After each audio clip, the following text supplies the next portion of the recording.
O ba naman tayo tatahimik? Pero attorney, gano'n mo kakilala si Pastor Kibuloy para yung sabi mo makilala? Depensa mo ng todo-todo. Hindi ka naniniwala dun sa mga accusations sa kanya? Tinignan ko yung ebidensya. Oo. Tinignan ko yung evidence. Ang daming ebidensya niyan, tinignan ko. Ito na, isang example lang, without going to details. Meron nag-akusa roon, bata, tinawag daw siya ni Pastor Kibuloy sa kwarto. Pinapili siya ng isusuot niya. Bago binigyan siya ng pera, sabi sa kanya, lumabas ka, bumili ka ng Viagra bago bumalik ka rito. Meron ba namang abusuhin, uutusan mo pang lumabas para bumili ng Viagra? Eh di, nagsumbong na yun. Eh yun lang napaka, di ba? Yung sexual harassment ni Pastor, kung meron ka man re-repeat, palalabasin mo para siya pa bumili ng Viagra. Hindi ba dapat nandun na yung Viagra mo? Yun ang mga istoryang hindi ka panipaniwala. May mga ilang testimony, di ba, talaga na nagkapatunay na na-abuse sila or yung mga iba-ibang form. Anong doon? Hindi mo sasabihin mapapatunayan until the court says na ito'y credible at guilty yung tao. Everyone is presumed innocent. Accusation is not synonymous with guilt, sabi ni Chief Justice Fernando sa isang kaso sa Supreme Court. Attorney, for the longest time, parang kung tama yung term ko na nagtago o nawala, hinahanap, kung in a way innocent siya, hindi po ba dapat hindi niya ginawa yung hindi siya nagpakita, hindi nagtago siya? Hindi, walang kinalaman yun sa guilt or innocence dahil where there were legitimate reasons. Kung yun ang totoo, di pa paano yung si Ping Lacson, di ba nagtago rin si Ping Lacson? Later on, he was found to be not liable, di ba? Yung di ba nagtatago rin yung asawa ni Congressman Luistro, di ba? Di ba, inamin pa nga niya, tinatago niya yung asawa niya.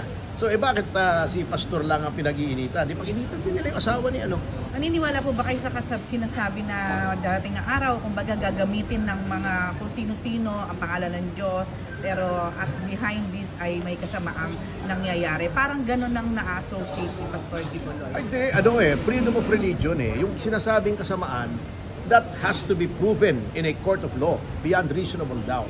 Sa ngayon, may presumption of innocence. Kaso mo, ang ginagawa nitong PNP, dinidemonize siya Ginagawa wala pang hearing hindi pa na nga nagtatrial pinipronounce na siyang guilty. Kasama yan sa demonization process ng kasalukuyang gobyerno. Ganyan talaga ang mga dictatorship, dinidemonize yung mga kanilang kalaban. Pero being his legal counsel po, attorney, during the time na hinahanap siya, alam niyo po kung nasaan siya? Hindi ko alam, wala na akong communication pero ang maliwanag, hindi siya nahuli. Sumurrender. Yung mismong head na ng ISAF ng region, sinabi sa kanya sumurrender. Yung mismong gobernador ng Davao del Norte, si Governor Edwin, sinabi, kaaling North Cotabato. So ano yung pinagbubungkal nila Torre noon, di ba? Kamote ang nangyari. So, attorney, since producer na rin kayo, balak niyo bang isang pelikula yung buhay ni Pastor Kibuloy? Actually, before all this happened, talagang may project kami, di ba? Pinreskon ko na nga, yung Thy Kingdom Come. Winave pa nga niya yung fee na para gamitin yung storya niya. Kaya na-overtaken ba? So kayo na, attorney, ang may hawak nung right para Sana pagkatapos ito, di ba, tinanong nga namin si John Lloyd kung pwede. Pumayag si John. Hindi naman, gusto niyo makita yung script, kaya lang hindi na namin natapos Pero tutuloy niyo pa rin yan, attorney. Magkatapos na itong problema. I'm confident, alam niyo, yung mga ganyan kita niyo bigyan ko example. Di ba noon ang ingay-ingay, yung kay GMA, plunder, electoral sabotage, parehong discretionary ang bail, di ba nakulong siya? Ang ingay-ingay nung gobyerno ni Aquino, lahat sinisisi kay Arroyo. Ano nangyari? Di ba acquitted pareho? Yung fertilizer funds ang ingay-ingay, yung kliyente ko, si Jimmy Paule, ending, acquitted ng Sandigan Bayan. Si FG, yung chopper case, ang ingay-ingay, di ba? Nina Lacson, nina Jinggoy, di ba? Nina Soto. Ano nangyari? Just 3 weeks ago, acquitted.